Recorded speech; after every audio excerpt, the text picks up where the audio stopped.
It's an incredibly exciting development because we're really looking out further in the solar system than we've really looked in detail ever before. And, as a particle physicist, it's not the kind of thing I've thought about a lot in the past, but recently I've become much more interested in the solar system and the enormous amount we're learning about the solar system.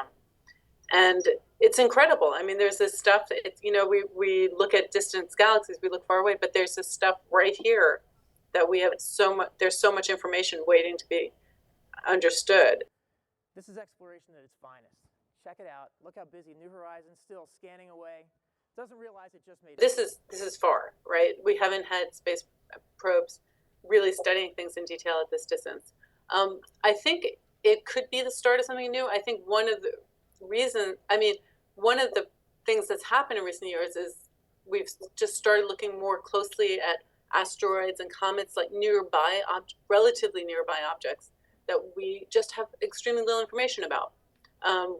Learning about the shapes and sizes, the composition, and all of this, feeds back into understanding, the solar system's history. Miles away at Pluto and the far edge of the solar system, known as the Kuiper. I mean, just if you look at the history of Pluto, it's kind of funny, right? It was discovered in 1930. Everyone knew it was a bit of an oddity.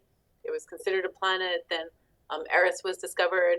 People thought it was bigger. It actually is more massive, but now we're finding out maybe it's not really bigger.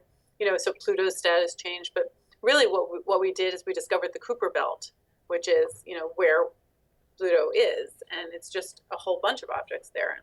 Pluto still is special. It's clearly big, at least in size. But that's an enormous amount that was hidden from us before. Remained a mystery, the last unexplored major body in our. Honestly, people are just excited about pretty pictures. I mean, it's going very close. It's close flyby.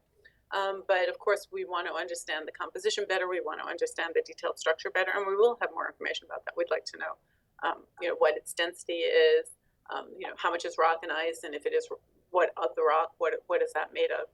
Spacecraft is making history after a 9-year journey as it encounters Pluto and its system of moons.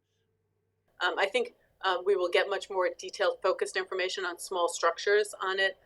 Apparently, the color is different than people thought. We'd like to understand why that is.